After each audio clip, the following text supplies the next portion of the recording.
खुदावंद यीशु मसीह के कादिर और जलाली नाम में आपकी सलामती हो। नाज़रीन, प्रोग्राम नाकाबिले यकीन में हम आपको खुशामदीद कहते हैं और बहुत ही दिलचस्प टॉपिक है। हमें भी इंतज़ार था और आपको भी इंतज़ार था क्योंकि क्रिसमस का मौका है और हम क्रिसमस की तैयारी कर रहे हैं और आज एक ख़ूबसूरत मौजू पर हम सीख भी रहे हैं। गुज़िश्ता प्रोग्राम में हमारे पास कुछ वक्त कम रह गया था और हमने उस गुफ्तगू के सिलसिले को वहाँ रोका था। हम शुक्रगुज़ार हैं पास्टर शर्जील खान साहब के। पास्टर साहब, आपको बहुत शुक्रिया। Thank you sister. पास्टर साहब, एक खूबसूरत कन्वर्सेशन चल रही थी और हम बात कर रहे थे कि जहाँ पर मजूसियों के बारे में, जो कि रिप्रेजेंट करते हैं अपने लोगों को, जो माहिर थे, जो आलिम लोग थे और जो माहिर फल्कियात थे, वो खुदावंद यीशु मसीह को सजदा करने आए हैं क्योंकि वो जानते थे शाज़र को कि उनके बात को, गवाही को, और वो यहूदियों के बादशाह को देखने आए थे। उससे आगे प्लीज़ हमें बताइए क्योंकि वो जो तशनगी है वो बरकरार है और हम चाहते हैं कि आप उस पर बात करें। अब देखिए, जो कुछ उनके लीडर ने, जो उनके रहनुमा ने, जो उनके सरदार ने उनको सिखा दिया, वो उन्होंने उसे मान लिया और अपना लिया। उससे पेशतर वो लोग जो थे, ये इंतहाई अहम बात है, वो ज़रतश्त को मानने वाले थे। ज़ोरेस्टर को आग की पूजा करते थे। कहीं पर वो जब बाबल की सल्तनत में थे तो शायद वो शेर की पूजा भी करते थे। लेकिन और शेर सिर्फ सादा शेर नहीं, जो परों वाला शेर था, जो उड़ने वाला शेर कहा जाता था, उसके बारे में उनका तसव्वुर था कि वो भी मौजूद रखते हैं। सही। तो बहरहाल ये अलग चीज थी। तो वो ये उनका मजहब था और वो ज्यादातर ज़ोरेस्टर यानी कि ज़रतश्त को मानने वाले थे। और वो ये मानते थे कि आग जो है वो हर चीज को कंज्यूम कर देती है, भस्म कर देती है, इसलिए आग सबसे बड़ी और सबसे जोरावर चीज है। सही। जो लोहे को भी खा जाती है, पानी को भी खा जाती है, हर चीज को बुझा देती है इस वजह से। लेकिन अब साथ ही ये भी है कि जब उन्हें नेरगल शराजर से, अपने जो रहनुमा था, बाप था, जो उनका लीडर था, वो उन्हें ये मालूमात मिलती चली आई है। और ना सिर्फ जो है वो 1 साल 2 साल, बल्कि अब 400-500 साल हो रहे हैं। हजरत दानियल से लेकर मसीह की पैदाइश तक तकरीबन जो है 500 साल का अरसा है, तकरीबन 450 साल से ज्यादा अरसा है। तो वो मुसलसल नस्ल दर नस्ल यही चीजें सीखते चले आ रहे हैं। उन्होंने तौरात भी अपनी लिखवा के जो है वो अपने पास रख ली, वो सहाइफुल अंबिया भी रख ली हैं, दानियल की किताब भी अपने पास रख ली है, उसके 9वें बाब की कैलकुलेशंस भी अपने पास रख ली कि मसीह जो 70 हफ्तों की नबूवत थी, वो कैलकुलेशन उन्होंने अपने पास रख ली है। अब वो करते हैं कैलकुलेशन कि किस तरह से हमने वहां पहुंचना है। लेकिन सवाल यहाँ ये पैदा होता है कि क्यों कैलकुलेशन करते हैं? सिर्फ वो अपने लीडर की बात को मानते हुए? ऐसा तो मुमकिन नहीं है। यकीनन उनके दिल में अट्रैक्शन होगी, लेकिन वो क्या अट्रैक्शन है? जी, अब वो बुनियादी चीज ये है, वो उनके तहाइफ से सबूत मिलता है। ओके। सबसे पहली बात यह है कि उन्होंने 3 खास तहाइफ जमा किए। उन्होंने पैसा जमा करके सोना इकट्ठा किया, जो बादशाहत की अलामत थी। और फिर उसके बाद जो है वो मुर इकट्ठा किया है, जो कहानत की अलामत थी। और ये खास तौर पे मुर जो था वो यानी मौत को भी जाहिर करता था और रेजरेक्शन को भी जाहिर करता था। सही। ना सिर्फ जो है मरने को, बल्कि जी उठने को भी जाहिर करता था। सही। और फिर लुबान, जो काहिनाना खिदमत को जाहिर करता है। सही। और उनमें तो ये चीजें जो है वो कहानत उनकी हैकल में तो नहीं थी, दुरुस्त। उनके मंदिरों में तो ये चीजें मौजूद नहीं थी। तो ये तो कहीं और था। और यही मेरे जहन में भी बात है और मैं चाहूंगी कि आपसे पूछूं कि जो उनके तहाइफ हैं, जी, हमने देख लिया कि चले उन्होंने यर्मिया से ट्रेनिंग हासिल की और सारी चीज़ें वो उसको लेकर सीना बसीना चला आया और दानियल से सीखा और कैलकुलेशंस भी उन्होंने सीखा। हालांकि वो माहिर थे, लेकिन उन्होंने फिर भी देखा। लेकिन इनके जो तहाइफ हैं, ये एक ख़ास, एक ये पूरी कहानी को जो आगे होने वाली है, ये उसको बयान कर रहे हैं कि आगे क्या होने वाला है। ये सारी बातें, इसका मतलब ये उन पर भी ईमान रखते थे, उन पर उनका भी वेट कर रहे थे और इन सारी बातों से वो वाकिफ थे। यही बुनियादी चीज है। मुझे जो है वो ये कहने में कोई यार नहीं कि उनका जो रहनुमा नेरगल शराजर, उनको 500 बरस पहले तकरीबन जो उनको तालीम दे गया है, या उन्होंने दानियल और यर्मिया के वसीले जो कुछ सीख लिया है, उन्होंने अपना मजहब बदल लिया है, उनका ईमान बदल गया है। सही। वो नाम के मजूसी हैं, लेकिन इससे जो है वो जाहिर ये होता था कि वो अब असल में मसीही हैं। ग्रेट। वो मसीह को मानने वाले हो चुके हैं। और गैर कौमों में सबसे पहले ईमान लाने वाले लोग, जो मसीह पर ईमान लाने वाले लोग जो हैं, वो ये मजूसी ही हैं, जिन्होंने उसे अपना बादशाह माना है। दुरुस्त। उसकी अपनी कौम ने, यहूदियों ने उस वक्त उसे अपना बादशाह नहीं माना, लेकिन जो गैर अक़वाम है उन्होंने सबसे पहले मसीह को अपना बादशाह माना है। बादशाह भी मान रहे हैं, उसके मरने को भी मान रहे हैं, उसके जी उठने को भी मान रहे हैं, और उसको अपना काहिन भी मान रहे हैं। और लुबान जो आज हमें 400 रुपए 600 रुपए किलो मिल जाता है, उस दौर में ये सोने से भी ज्यादा महंगी चीज थी। सही।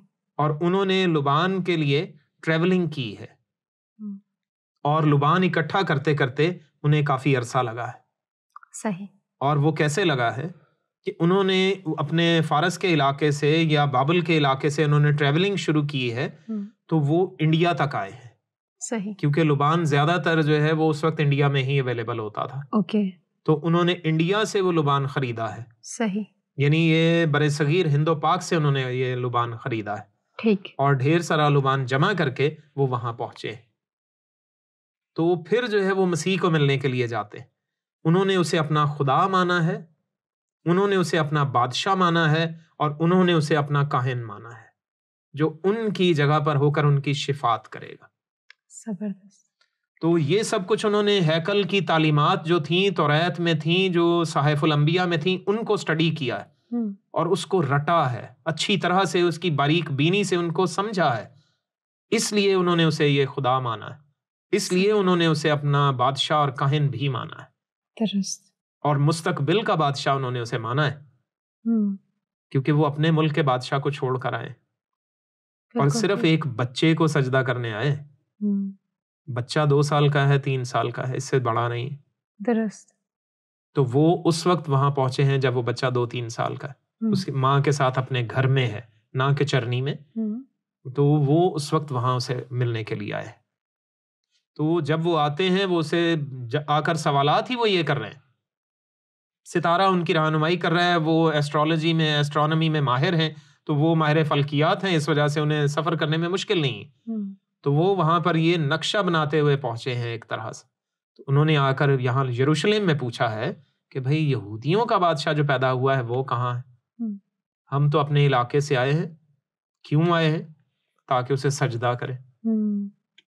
बादशाह को आम सजदा जो किया जाता था, उसके लिए बयान नहीं किया जाता था कि हाँ भाई उसे सजदा करने आए। सही। हम उसके लिए कुछ लेकर आए हैं, ये कहा जाता था। आम दुनियावी बादशाहों को जब भी मिला जाता था तो उसको कोई तोहफा देने के लिए बात की जाती थी, या उसके नाम कोई पैगाम होता था, तब एलची आते थे, तब कासिद रवाना होते थे, सफीर तब आते थे। ये कह रहे हैं हम उसे सजदा करने आए। सही। तो उसे डिवाइन मान रहे हैं, उसे इलाही जात मान कर आए हैं, उसे आम हस्ती नहीं माना इन्होंने। दानियल की किताब में उसे इब्ने आदम के तौर का एक शख्स कहा गया है, तो वो इब्ने आदम एक आम हस्ती को, इंसान को नहीं कहा गया। सही। वो इलाही जात कहा गया है, जो ज़माना साबिक से जो मौजूद है, वहां से ज़माना कदीम से जो हस्ती मौजूद है, उससे सादिर हो रहा है वो। सही। उसका मसदर ज़माना कदीम से है। मीका 5:2। आमीन। उन्हें बाद में पता चला कि वो बैतलहम अफराता के इलाके में पैदा हुआ है, क्योंकि मीका 5:2 भी पूरा होना था, उसने वकूफ पजीर होना था। और उसमें उसके बकिया हिस्से में वाज़े किया गया है, मीका 5:2 में, मीका की किताब उसका 5वां बाब 2री आयत में, कि ए बैतलहम अफराता, तू यहूदा के सरदारों में हरगिज कम तरीन नहीं, तुझ में से एक सरदार निकलेगा जो मेरी कौम बनी इसराइल की गलाबानी करेगा। आमीन। और उसकी सल्तनत की इंतहा ना होगी। ये हिस्सा लोग मिस कर जाते हैं। यानी वो अजली बादशाह है जो अबद तक बादशाहत करेगा। आमीन। आमीन। तो उसकी इलाही जात उन्होंने उसे माना है, इसलिए वो लोग वहां पर आए और कहते हैं हम उसे सजदा करने आए। कोई पैगाम देने नहीं हम उसे आए, कोई गिफ्ट लेकर जो आए हैं वो उसकी बात ही नहीं कर रहे। वो उसके सामने वो उन गिफ्ट्स की कोई हैसियत ही नहीं है। वो उसे अपना खुदा मान रहे, अपना खालिक मान कर आए कि ये वो जमीन पर उतर आया है जो अंबिया ने हजारों सालों से नबूवतें की थी, मूसा के जमाने में फरमाया गया था, देख मैं तुझसे एक नबी तेरे भाइयों में से पैदा करूंगा। तो वो उसको मान रहे हैं, उसको मान के वो आए हैं जो हमारे लिए रहनुमाई करेगा, जो मेरी कौम इसराइल की गल्लाबानी करेगा, उसको वो मान रहे हैं। वो अपने आप को उसी कौम में शामिल समझकर मान रहे हैं, वो दिल से उसको अपना खुदा मान चुके हैं, इसलिए वहां पर आए। इसलिए क्रिसमस का होना जरूरी है, ताकि गैर अक़वाम वो नूर का पैगाम, वो रोशनी, वो सारी सच्चाई उन तक भी पहुंच जाए और वो आकर उसे सजदा करते हैं। और इसमें अभी मसीह की पैदाइश में एक बहुत बड़ा जो है वो फैक्ट है, एक बड़ी जो है वो हकीकत है, वो है ख्वाबों की बड़ी अहमियत है मसीह की पैदाइश में। बिल्कुल। मजूसियों को भी ख्वाब आता है, दुरुस्त। और ये खुदा की तरफ से आता है। बिल्कुल। हजरत यूसुफ को ख्वाब आता है कि मुकद्दसा मरियम को अपने यहाँ ले आने से ना डर, जो तेरी मनकोहा है, जो तेरी बीवी है। तो वो जो है वो ख्वाब आता है। फिर ख्वाब आता है कि अब तू इसको लेकर मिस्र में चला जा। तो ये मसीह की पैदाइश में ये नबूवती काम थे सारे के सारे, और ये खुदा पहले से जाहिर कर रहा था। खुदा ने इसके बारे में पहले से वजाहत दी थी। मजूसियों ने अपने तहाइफ दे दिए, सोना लुबान मुर, हम उसकी हकीकत से वाकिफ हो गए।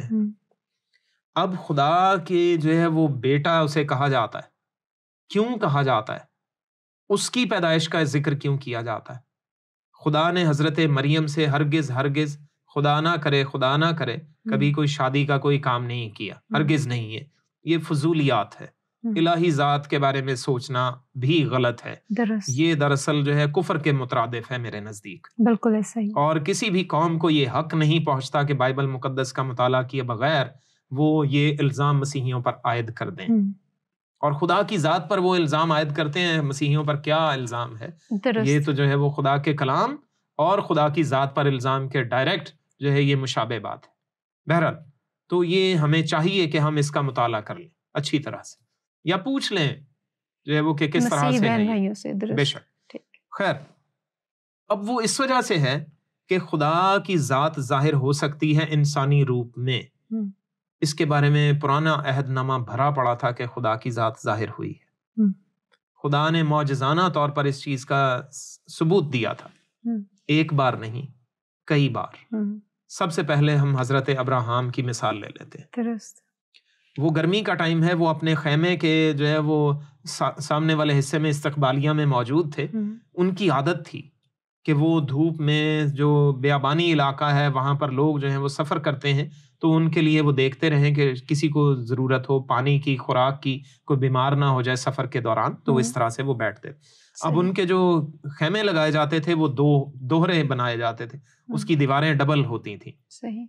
उसमें एक जो है वो अंदरूनी हिस्सा होता था जो कि जनान खाना भी समझ लीजिए, और उसमें सारे का सारा खानदान भी बैठता था, और उसके बाहर भी एक और जो है वो लगाया जाता था खैमा, जिसमें जो है वो इस्तकबालिया वाला हिस्सा है और वो जनान खाने से काफी आगे होता था।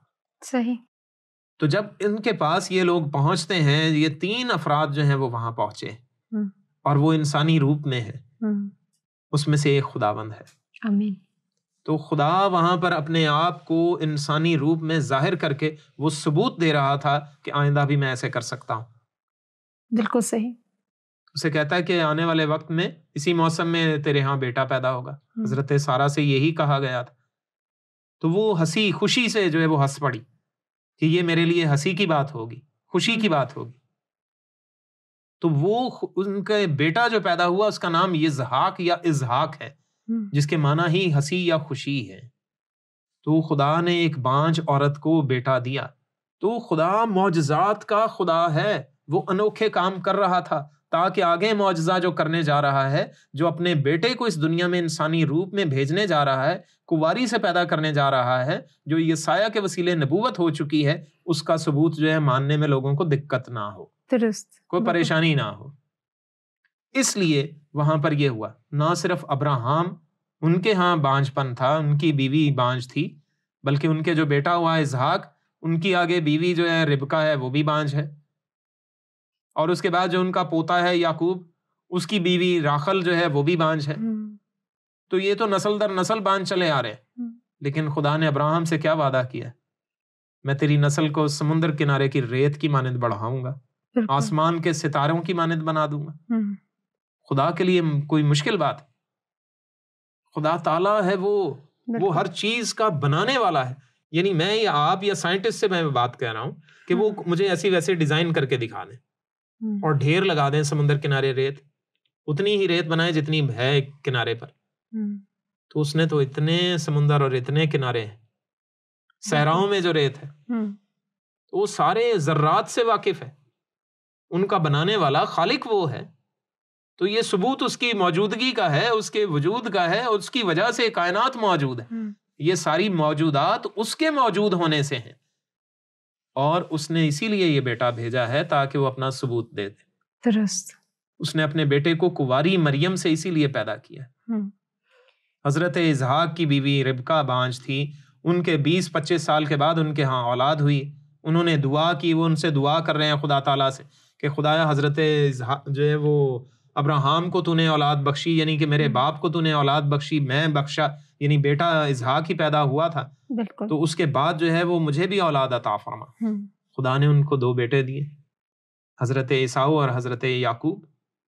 उन दोनों भाइयों का फिर उनसे बाद जो है हजरत याकूब से जब उनकी नस्ल चलती है आगे, तो वो क्या है, वो क्योंकि पहलौठे ठहरे, क्योंकि उनके बड़े भाई ने हक बेच दिया उनके यहाँ ईसाऊ ने। तो जब वो पहलौठे ठहरे हैं तो फिर उनके जो औलाद है, उनके बीवी जो है वो हजरत राखल जो दूसरी बीवी हैं उनकी, वो क्या है, वो बांझ हैं, उनसे औलाद नहीं होती है। कई बरस के बाद उनके औलाद पैदा, 2 बेटे उनसे पैदा हुए, और वो हैं हजरत यूसुफ और हजरत बिन्यामीन। और फिर हजरत राखल उनके बांझपन, और फिर उसके बाद जब उनकी हजरत बिन्यामीन की विलादत होती है तो उनकी विलादत पर उनकी फौतगी हो जाती है, उनका इंतकाल हो जाता है। और फिर वो कहाँ दफन होती हैं? बैतलहम अफराता में, जहां मसीह की पैदाइश हुई है। कि बेशक वो जो औरत जो हमारे आबाओ अजदाद में से थी, जिससे खुदा ने वादा कर रखा था कि मैं तुम्हारी नस्ल को समुद्र किनारे की रेत की मानद बढ़ाऊंगा, बेशक वो मर गई जी, वो जिंदों की मां मर गई, लेकिन यहां से वो पैदा होगा जिसके वसीला से दुनिया की जो है वो किनारे की रेत की मानद, यानी समुद्र किनारे की रेत की मानद खुदा अपने लिए नस्ल पैदा कर सकता है। आमीन। खुदा अब्राहम के लिए औलाद वहां से बना लेगा, आसमान के सितारों की मानद वहां से बना लेगा। इसलिए मीका 5:2 में कहा गया, ए बैतलहम अफराता, तू यहूदा के सरदारों में हरगिज कम तरीन नहीं, तुझसे एक सरदार निकलेगा जो मेरी कौम के इसराइल की गल्लाबानी करेगा। वो गल्लाबानी क्या होती है? भेड़ों की गल्लाबानी होती, भेड़ें बेशुमार हैं उसकी। तो उसने तशबीहन ये कहा ताकि ये लोग जो हैं वो मेरे वजूद को माने, इस सबूत को माने कि मैं हकीकतन मौजूद हूं, मैं इनके नजदीक हूं, मैं इनसे दूर नहीं। इसलिए हम क्रिसमस मनाते हैं। हम उस बादशाह को अपना बादशाह मानते हैं जो अजली बादशाह है, अबद तक रहेगा, जिसके बारे में नबूवत यसाया 9:6 में की गई कि हुकूमत उसके कंधों पर होगी। उसका नाम अजीब, मुशीर, खुदाए कादिर, अब्दियत का बाप और सलामती का शाहजादा होगा। आमीन। और सल्तनत उसके कंधों पर होगी, यानी हुकूमत उसी की है। वो अजली अबदी बादशाह है, उसी के वसीला से दुनिया कायम रहेगी। अमन सलामती उसी के वसीले हो सकता है, क्योंकि वो सलामती का शाहजादा है, अमन का पैगंबर वो है। दुनिया में और जो भी जो है वो लीडर बनने की कोशिश करता है, वो अमन का पैगंबर नहीं हो सकता। बिल्कुल ठीक है। कोई अपनी जान दे के दुनिया को बचा नहीं सकता, क्योंकि वो जब अपनी जान दे देगा तो फिर वो जान वापस नहीं ले सकता। उस हस्ती ने अपनी जान खुद दी है। उसने कहा कोई मेरी जान मुझसे छीनता नहीं, मैं उसे आप देता हूं, क्योंकि उसे देने का और फिर वापस ले लेने का इख्तियार भी मेरे पास है। बिल्कुल ठीक है। तो इस वजह से वो दुनिया में आता है, इस वजह से क्रिसमस है। उसके बारे में नबूवतें पहले से मौजूद थीं। 300 से ज्यादा नबूवतें उसकी पहली आमद के बारे में हैं। 300 से जायद नबूवतें। किसी एक हस्ती के बारे में 3 नबूवतें हों तो बहुत बड़ी बात मानी जाती हैं, 30 हो जाएं तो उससे भी बड़ी बात है। तो ये तो 300 से ज्यादा है। उनको पूरा करते करते तो वैसे जिंदगी जो है खत्म हो जाएगी इंसानों की, हमारी नस्लें तमाम हो जाएंगी तहकीक करते करते, लेकिन हम उनको समझ नहीं पाएंगे पूरे तौर पर। लेकिन खुदा की जात ने ये सब कुछ करके दिखाया है, उसने सबूत दिए हैं ताकि हम माने, हम उसको पहचान लें। आमीन। ये हमारे लिए सबसे इम्पोर्टेंट है कि हम उसको अपना खुदा माने, आमीन। अपना काहिन माने जो हमारी शिफात करता है, उसे अपना निजात दहिंदा माने जिसने हमारे लिए निजात जो है मुफ्त फराहम कर दी। आमीन। बहुत शुक्रिया पास्टर साहब, आपने हमें खुदावंद यीशु मसीह की पहली आमद के मुतालिक बताया, उसके सारे सबूतों के बारे में बताया, जो फितरत ने सबूत दिए, कुदरत ने सबूत दिए वो भी, और जो इंसानों ने, मखलूक ने सबूत दिए वो भी हमने जाने। खुदावंद यीशु मसीह की पहली आमद है, वो आए, हमारे गुनाह माफ़ किए, उन्होंने अपनी जान दी, फिर मर गए और जिंदा भी हो गए, जी भी उठे, कब्र पर फतह पाई और फिर आसमान पर चले गए। लेकिन वो आज भी हमारी जिंदगियों में हुकूमत करते हैं और हमारी हर रोज मदद करते हैं। अब वो जब दोबारा वापस आएंगे, क्योंकि हमारी यही मंजिल है कि वो हमें अपने साथ लेकर जाएंगे, एक बात आप उनकी आमद सानी के बारे में बताइए और मेरी जिंदगी में वो किस तरह से रिलेट करते हैं हम सबकी जिंदगी में, उसके बारे में भी कुछ मुख्तसर बताइए। इसके लिए फिर हमें मजूसियों के पास जाना पड़ेगा। तरस तो चलते हैं। बेशक। अब उसमें मजूसियों के जो गिफ्ट थे, हम उस पर पहले छोटी सी बात कर चुके हैं कि उसमें उन्होंने 3 गिफ्ट दिए, यानी सोना, मुर और लुबान। तो मुर की बात जो की गई थी, मुर जो है वो उन्होंने जो वो खुशबू है उसको तेल बनाया जाता था, उसको अतर के तौर पर इस्तेमाल किया जाता था। सही। तो जब किसी को कफन में लपेटा जाता था, और ख़ास तौर पे यहूदी ऐसा करते थे या मिस्री ऐसा करते थे, तो इन दोनों अक़वाम में एक तसव्वुर है। जो वो तसव्वुर था वो ये है कि इसलिए इनको इसमें लपेटा जा रहा है। तो कफन जो है वो काफ़ी लंबा भी होता था, काफ़ी बड़ा जो है वो टुकड़ा इस्तेमाल किया जाता था। बाज़ औक़ात तो वो 40 फुट लंबा पीस जो है कफन का इस्तेमाल करते और वो लपेटते चले जाते थे, और हर तय के ऊपर, यानी जितना जितना लपेटते जाते थे उसमें वो तेल या इतर जो था वो मलते चले जाते थे, ताकि उसमें से बदबू या ताफुन ना उठे लाश में से। सही। तो जब वो लपेटते चले जाते थे तो वो तसव्वुर पीछे क्या था, वो ये था कि ये फिर जिंदा होगा। सही। अब मिस्रियों के पास जो है वो, उनके लिए तो हम जो है वो अच्छी तरह से जानते हैं, उन्होंने मम्मीज बनाई थी, हनूत करते थे वो लाशें। तो पीछे कोई कंसेप्ट होगा तो हनूत करते थे ना। जी हाँ। अब उनकी तालीम ये थी पीछे, जो कदीम तालीम थी, कि हमें फिर से इन लोगों ने रेजोरेक्ट होना है और दोबारा हुकूमत करनी है दुनिया पर। सही। इन्होंने जी उठना है और वापस दुनिया पर हुकूमत करनी। तो ये फिरौन मर रहे हैं, उनकी मलकाएं मर रही हैं, तो वो उनको क्या करते थे, हुनूत करते चले जाते थे। उनमें ये रेजोरेक्शन का तसव्वुर मौजूद था। सही। अब इससे जो है वो बात क्या थी कि इसके लिए पहले ही से जो खुदा ने तालीमात दे रखी थी उनको वहां पर लिया गया था, जो बुत परस्त अक़वाम में फैल गया था। किसी ना किसी रूप में उसी तालीम की कोई ना कोई और शक्ल बना ली गई थी। बात ये थी। तो खुदा ने जब बाइबल मुकद्दस में ये वजाहत दे दी थी कि ये दोबारा से जो है वो आएगा और जी उठेगा, यानी मसीह के बारे में दानियेल की नबूवत जो थी, जो 70 हफ्तों की नबूवत थी, उसमें ये जिक्र मौजूद है, जो मजूसियों ने पढ़ लिया था और सीखा था कि वो बादशाह आएगा। ममसू फरमा रवा का लफ्ज इस्तेमाल किया गया है वहां पर, और ममसू को हम मसीह भी कहते हैं। ममसू का मतलब ही मसीह है, मसीह। और फरमा रवा यानी बादशाह या लीडर। तो ममसू फरमा रवा है, तो यानी वो मसा शुदा बादशाह है। तो वो आएगा, उसके बारे में 70 हफ्तों की नबूवत जो है दानियल 9वें बाब में, वो कोई भी पढ़ सकता है। तो वहां पर लिखा है कि वो आएगा, फिर वो मार डाला जाएगा, उसे काट दिया जाएगा। सही। ठीक। लेकिन वो फिर क्या है, वो दोबारा से वो वापस अपनी सल्तनत हासिल करेगा, ये भी लिखा हुआ है। तो जब ये लिखा है, तो जब वो काट डाला गया तो फिर अपनी सल्तनत कैसे हासिल कर सकता है अगर वो आम इंसान है तो उसे तो मरे रहना चाहिए। लेकिन उसके बारे में ये जिक्र है कि वो इलाही जात है, इलाही हस्ती है, वो खुदा की जात में से खुदा है, वो नूरुल हक में से नूर है। आमीन। इसलिए वो क्या है, वो वापस रेजोरेक्ट हो जाएगा, वो जी उठेगा और अपनी हुकूमत कायम करने के लिए वो वापस आएगा। यही तो पैदाइश 49 की 9 और 10 में कहा गया था। जी हाँ। कि यहूदा के पास सल्तनत रहेगी, लेकिन जब तक शिलो ना आए, और जब वो जी उठेगा तो तब आएगा। और इसका सबूत सलीब पर मरते हुए डाकू ने दिया था। कि जब तू अपनी बादशाही में आए। ठीक है, उसे भी पता है कि मैंने भी मर जाना है और इसने भी मर जाना है। मगर यस्सु की हालत जो है वो उन दोनों से ज्यादा खराब थी। यस्सु की हालत उन दोनों से ज्यादा खराब थी। बिल्कुल, उसे ज्यादा मारा पीटा गया है, सही, उसकी हालत ज्यादा बिगड़ गई है। तो तब उसने फिर भी कहा है कि जब तू अपनी बादशाही में आए, यानी वो उनकी बादशाहत के बारे में आगाह था। वो यानी यस्सु की बातों से उसे पता चल गया है, और खास तौर पे जो कतबा उसके ऊपर लिख के लगाया गया है ना, वो एक नबूवत थी। आमीन। खुदा ने उस वक्त पिलातुस को इस्तेमाल किया है कि वो नबूवत करे। आमीन। और वो नबूवत मामूली नबूवत नहीं थी। वहां पर जो इब्रानी जुबान में लिखा था वो यशवा हा नजारी मलेक हा यहूदीम, उसका मतलब क्या है?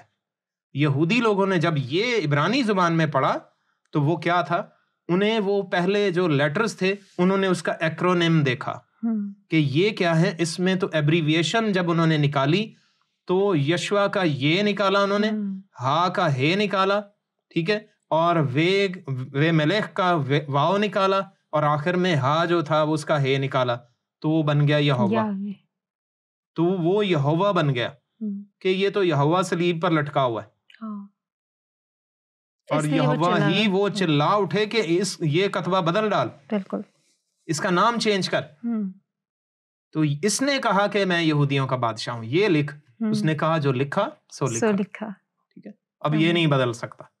तो ये वजह है कि वो उसे देख कर वो डाकू जो था वो मान गया कि ये वाकई यहूदियों का बादशाह है, यही खुदा है।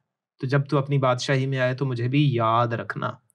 उसने रिक्वेस्ट की थी तो उसकी रिक्वेस्ट कबूल हो गई। दरअसल तो हमें भी इसीलिए उसकी आमद सानी में अपने आप को भी तैयार रखना है।